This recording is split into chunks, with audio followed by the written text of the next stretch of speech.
مع بداية التحضير لمسلسل العلم والإيمان اللي هيتكلم عن السيرة الذاتية للدكتور مصطفى محمود، قررت أعمل الفيديو ده وأدردش معاكم شوية عن مسلسلات السيرة الذاتية اللي قدمتها الدراما المصرية، وهنقيمها من الأفضل للأسوأ. البداية هتكون بمسلسل العندليب، بس قبل ما أكلمك بقى عن انتقادات المسلسل وفنياته، خليني أبدأ معاك كده في حكاية المسلسل. حكاية المسلسل يا سيدي بدأت من زمان خالص، من برنامج كانت عملته شركة العدل جروب. البرنامج اسمه العندليب من يكون. البرنامج كان بيتذاع على قناة MBC، وهو كان عبارة عن مسابقة بيختاروا فيها ممثل بيقوم بدور عبد الحليم حافظ. اللي كتب المسلسل الكاتب مدحت العدل، وأخرجه جمال عبد الحميد. البرنامج كانت فكرته عبقرية. تخيل انك بتعمل دعاية لمسلسل من قبل ما يتصور، وده هيخلي كتير من الناس يشوفوا المسلسل. وفي النهاية فاز شادي شامل في البرنامج عشان يجسد لنا شخصية حليم في مسلسل العندليب حكاية شعب. لكن للأسف تجربة مسلسل العندليب ما كانتش ناجحة خالص على مستوى الكتابة. المسلسل كان جيد جدا على مستوى التمثيل برضه.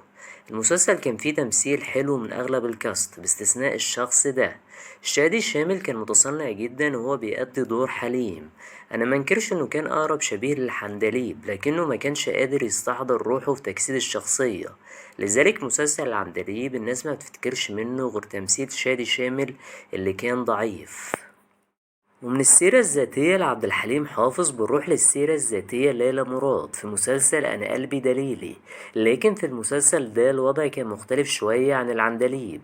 هنا صفاء سلطان مش شبه ليلى مراد خالص، والله هي كانت شبه شادية أكتر. مش عارف ليه والله اختاروها بصراحة للدور. وتمثيلها كمان ما كانش احسن حاجة برضه.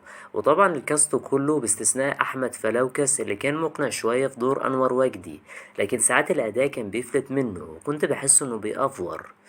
مسلسل انا قلبي دليلي كان سيء من كل النواحي. انت لو كنت شايف ان الاداء التمثيلي في مسلسل انا قلبي دليلي كان كرنج واختيارات الممثلين كانت غلط، تعال نتكلم بقى عن مسلسل الشحرورة. مسلسل الشحرورة اتعرض سنة 2011، بيحكي لينا عن قصة حياة صباح. كارول سامحة هي اللي بتجسد الدور، ومش عارف برضو ليه اختاروها للدور. بهاء ثروت في دور رشدي أباظة ما كانش راكب عليه خالص.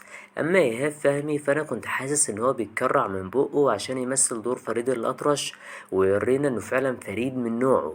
بس على قد كل السلبيات اللي أنا ذكرتها لك دلوقتي عن المسلسل، لأنه على عكس المسلسلات التانية فالمسلسل نجح جدا وهتعرضه وفي ناس كتير تابعته. مسلسل كاريوكا بقى ما كانش سيء، بس ده كان كارثي.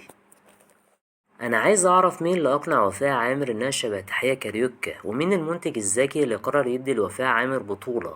المسلسل كان كارثي على مستوى سرد قصة حياة كاريوكا، ده غير التمثيل السيء اللي كان من اغلب الكاست باستثناء محمد رمضان اللي كان ظابط دوره شوية في تجسيد شخصية السادات.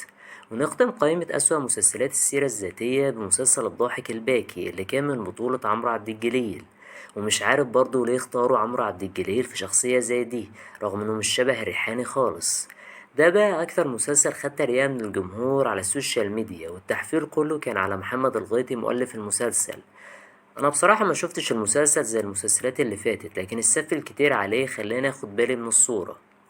طيب اتكلمنا كتير عن مسلسلات السيرة الذاتية اللي فشلت اللي مصر قدمتها، تعالوا بقى نتكلم عن أفضل مسلسلات السيرة الذاتية. البداية عندنا هتكون بمسلسل أسمهان.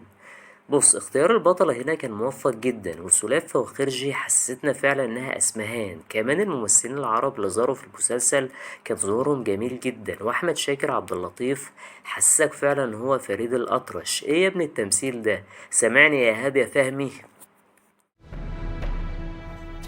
حسن. صاحب نصيبها يمكن تعجبه. خد يا ست ام امتثال، فلوس دي اشتري بيها عريس. الكتابة بحب الكتابة. على مستوى القصة فالكتابة كانت روعة وسلسة، وما كانش فيه أي ملل في الأحداث، والمسلسل قدر كمان إنه ينجح. نفس النجاح بيحققه مسلسل أم كلثوم.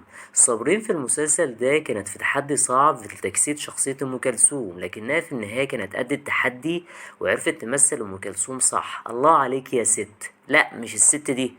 التمثيل من الكاست كان جيد جدا يرتقي إلى ممتاز في بعض الحلقات. على مستوى القصة فالكتابة كانت حلوة جدا. بعيدا بقى عن اسمهان وأم كلثوم، الدراما المصرية بتنتج لينا مسلسل أبو ضحكة جنان في سنة 2009، واحد من أجمل مسلسلات السيرة الذاتية اللي قدمتها الدراما المصرية اللي انت ممكن تشوفها. أداء أشرف عبد الباقي كان مقبول إلى حد ما. أغلب الممثلين في المسلسل كانوا متسجلين صح برضه، والصراحة المسلسل كان حببني أوي في سمعة أكتر. كمان الكتابة كانت حلوة في المسلسل، وخط سير الأحداث بداية من طفولة إسماعيل ياسين ثم هجرته لمصر وصعوده ناحية الشهرة بصعوبة كان رائع. لكن بالرغم من كل الإيجابيات دي المسلسل منجحش. نيجي بقى لمسك الختام. مسلسل إمام الدعاء قدم لنا سيرة ذاتية لفضيلة الشيخ مولانا الإمام محمد متولي الشعراوي. اختيار حسن يوسف كان موفق جدا للدور، وكمان برضو الممثلين اللي معاه كانوا متسكنين صح. المسلسل على مستوى الكتابة سلط الضوء على محطات مهمة في مسيرة الشيخ الشعراوي، ده كان ذكاء الكتابة. أغلب مسلسلات السيرة الذاتية بتكون فاشلة بصراحة بسبب اختيارات الممثلين اللي بتكون غلط من البداية، فبالتالي المسلسل بيفشل وبيتحول لمادة من الميمز والسخرية. ولو وصلت لحد هنا يا صاحبي يبقى أكيد الفيديو عجبك، فياريت ما تنسانيش باللايك والاشتراك في القناة.